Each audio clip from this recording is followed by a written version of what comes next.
Hey folks, Jimmy Beach here. This video will walk you through how to use Exposure's advanced layering system. Layers are a great way to get creative with your edits, and they're non-destructive so you can experiment as much as you like. Think of a layer like a level in your image that contains a particular adjustment. You can stack as many layers as you like, enabling you to blend a theoretically endless amount of adjustments. Most adjustments in Exposure can be assigned to a layer. This includes presets, basic edits, and special effects. Exposure's brushing tools enable you to blend them all into your image. Exposure makes it easy to manage multiple layers, and it performs quickly even as you work with multiple layers. A layer in Exposure is made up of two things, a combination of adjustments and a mask. Adjustments can be either the settings you make in Exposure's editing panels, or one or more presets that you apply from Exposure's Presets panel. Adjustments can affect your entire image, such as applying a preset to the image, or they can affect selected areas of your image being brushed on using Exposure's brushing panel. In this image by Norwegian photographer Anna Helene Gilstad, I have brushed on a blue and yellow preset over the leaves to desaturate them without touching my subject in the center. The mask determines the areas of the layer that will be affected by your adjustments. The thumbnail of the mask helps you see which parts of your image your adjustments apply to. Lighter areas indicate the part of your image that is affected by the adjustments on your layer, while darker areas indicate the part that is unaffected. The effect is controlled by the brightness of the mask, with bright areas showing the effect more strongly and dark areas showing less. In this image, you can see that I've brushed my adjustments onto the leaves. There's also a thumbnail on the left, which displays the state of your image at that stage in the editing pipeline, and which displays a list of all your adjustments when you click it. Each layer has its own opacity slider. This enables you to blend the intensity of the layer into your image.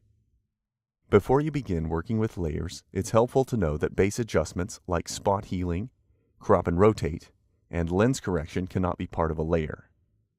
I've made some spot healing in this image to clone some of the leaves. You can make adjustments at any point. We suggest doing them at the beginning of an edit, before you begin your layering work. Now I'll create additional layers to blend more adjustments. First, I'll enhance the eyes of my subject. I'll click Add Layer to create a new layer, then click on the mask thumbnail to open Exposure's brushing panel.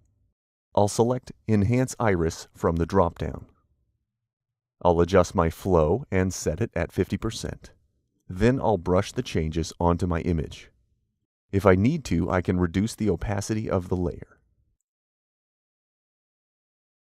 Exposure is smart enough to automatically create a new layer when you select a new brush preset from the list. You can disable this behavior by unchecking the On New Layer box, but you'll probably find it more helpful to keep it selected.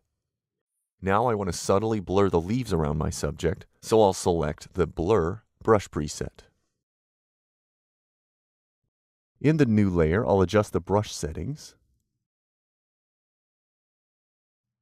and brush on the blur around my subject.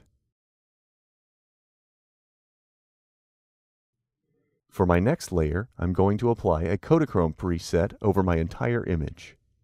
I click Add Layer, then apply the preset. I'll use the Layer Opacity slider to dial down the effect. Because I didn't click on the Layer Mask thumbnail and instead selected one of Exposure's presets from the Presets panel, the adjustment applied to my entire image. While you can copy different adjustments to your layers at any point in your editing process, it's best to order your layers as follows. On the bottom, basic adjustments like exposure, contrast, clarity, and saturation. Then preset or presets. Then brushing adjustments.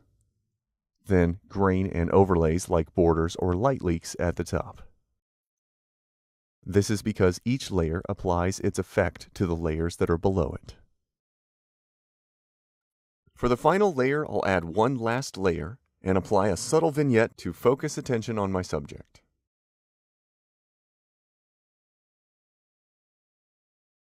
Exposure gives you a lot of control with managing layers. Right-clicking on the elements in a layer gives you a series of options specific to what you've selected: adjustments, mask, or the layer. For example, I might choose to duplicate a layer, and then invert the mask. This would enable me to adjust just my subject in one layer, then edit everything except my subject in the other layer. You can toggle layers on or off. You can also work with layers on multiple images at the same time. You can select multiple images in the grid and then complete the same types of layering work. You can also duplicate a layer by dragging it to Add Layer. Exposure's History panel is another place to see every adjustment you've made and to roll back your changes to a particular point. Another great feature with layers is being able to save them as a custom preset.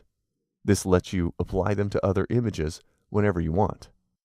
I'll go ahead and save these layers as a custom preset.